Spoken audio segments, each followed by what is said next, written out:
喺夜深人靜嘅時候，有一位德高望重嘅猶太人首領帶住滿腹疑問去揾耶穌，而且一開口就尊稱耶穌為辣彼。大家估下會有咩事發生呢？耶穌究竟又講咗啲乜嘢俾佢知呢？我哋一齊嚟睇下呢段福音先啦。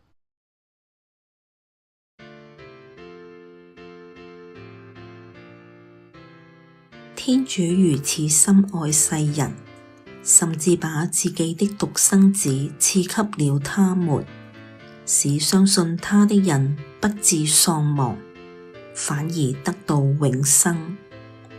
因為天主派遣子來到世上，不是為定世人的罪，而是要世人因他而得救。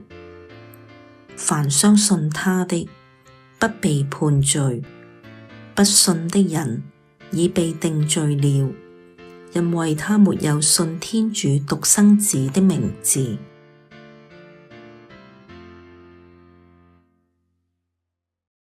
有啲人可能會覺得冇信嘅人已經受咗審判，因為佢哋冇信從天主嘅獨生子。不過我哋唔使咁擔心，反而應該睇返第1至21節嘅所有內容，了解當中嘅上文下理，就會知道天主係點樣愛我哋。所以驚恐嘅情況係唔應該出現嘅，反而應該會積極咁同天主建立一個親密嘅關係。當然亦都有啲人會根據自己嘅人生經驗，覺得現實生活人心詭詐，而拒絕接受呢一份愛。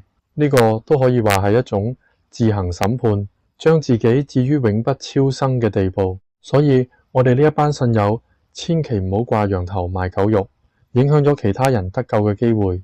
我哋要繼續努力做好自己，為天主做見證。主佑各位，拜拜。